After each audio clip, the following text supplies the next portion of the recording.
Le meilleur city du monde entier vient d'ouvrir à Marseille, au pied de la bonne mer. Et d'après Ellie, c'est une beauté. Alors moi, j'y connais pas grand chose, mais j'avoue que comme c'est aux couleurs de foot de rue, je suis tentée d'être convaincue. Bonjour à toutes et à tous, on est le mardi 15 avril 2024 et vous regardez l'Actu Réfractaire. Abonnez-vous. Aujourd'hui, 1700 policiers, gendarmes et militaires ont été déployés à Mayotte pour une nouvelle opération Place Nette qui devrait durer 11 semaines. Mais bon, ces Place Nette, pour l'instant, ont plutôt montré leur inefficacité en termes de saisie de drogue, d'arrestation ou d'arrêt du trafic. Mais en plus, à Mayotte, le problème se pose un peu autrement. Là-bas, ce déploiement de forces armées a un autre nom, Wambushu 2, puisque l'opération Wambushu 1 est un coup de force similaire lancé l'an dernier pour, à skip, combattre la délinquance, l'immigration et les habitats illégaux. Mais bon, le résultat laisse songeur puisque c'est 1300 cases d'habitation qui ont été détruites et 60 personnes qui ont été arrêtées. Et bien sûr, au prix de quelques millions dépensés. Sauf que ça n'a pas fait tant reculer la délinquance, puisque depuis quelques semaines, il y a des barrages routiers intempestifs et des caillassages de bus qui reprennent. Bon, il semble évident que l'efficacité, c'est pas vraiment ce qui est recherché par le pouvoir. En fait, l'objectif réel de ce type d'action, c'est surtout de la communication. D'abord, elle sert à faire diversion par rapport à l'accumulation des problèmes, parce qu'en plus de la délinquance, il y a une pauvreté extrême, une insuffisance des services publics et le non-accès à l'eau potable.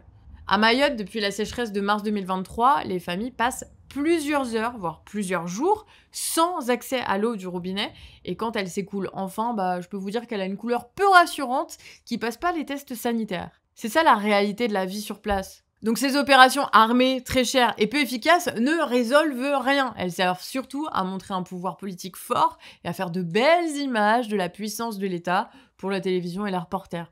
Les effets seront au mieux limités. En fait, ça risque même d'aggraver la situation. Mais bon, si les sondages se portent mieux, cette propagande vaudra le coup pour le président et son ministre de l'Intérieur.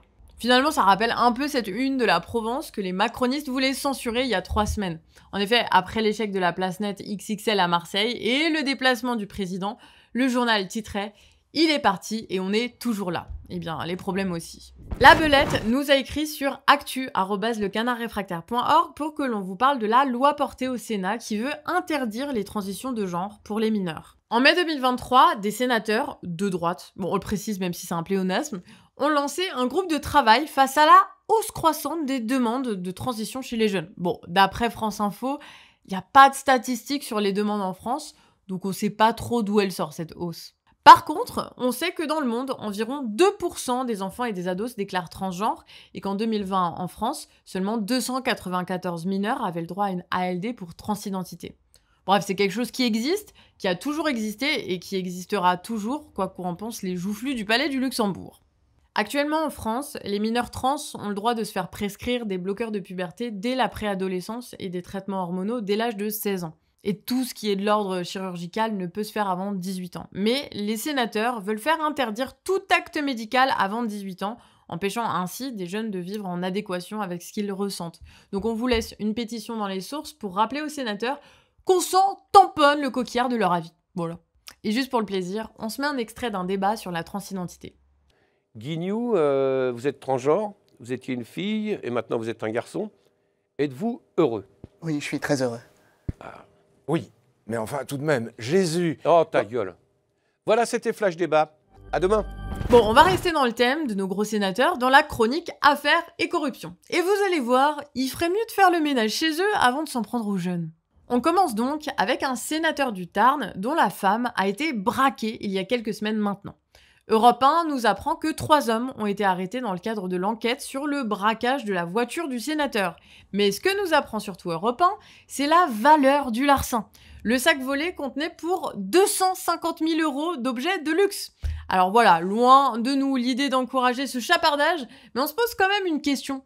D'où un sénateur peut posséder 250 000 € d'objets de luxe, en plus de tout le reste, hein. Parce que vous pensez bien que le gars, il roule pas en Dacia, il habite pas une tour HLM pourrie à côté, hein. Bon, dites-nous en commentaire, vous pensez qu'elle lui vient d'où, sa fortune? On passe à l'affaire suivante, et si ce n'était pas déjà fait avant, on va parler un peu de corruption.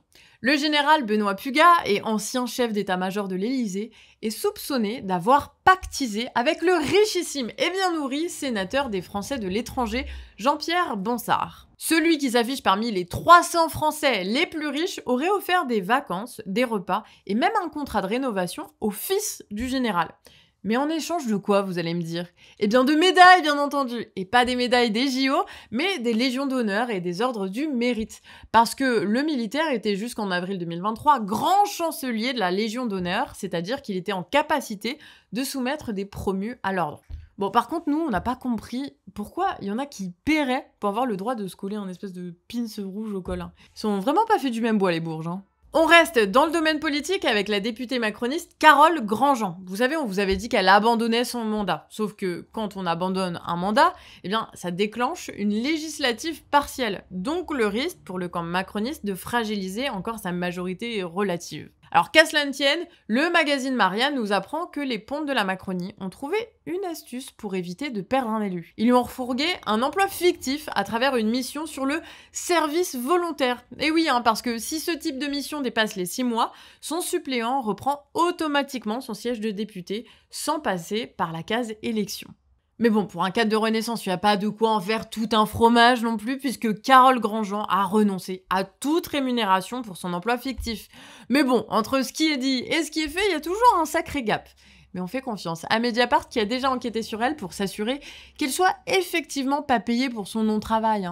On passe au brève avec tout d'abord une initiative populaire en Espagne signée par 600 000 personnes et qui est en train d'arriver au Sénat. Elle pourrait permettre la régularisation d'un demi-million de personnes sans papier qui travaillent pourtant sur le territoire. Et tout ça sur une base légale proche d'un référendum d'initiative citoyenne, vous savez, le truc qui a jamais vu le jour en France. En Arabie Saoudite, le projet The Line revoit ses ambitions à la baisse. Prévue pour 2030, cette cité futuriste en ligne droite, vous savez, elle devait faire 170 km. Et ben, elle en fera que 2,4 selon les dernières estimations saoudiennes.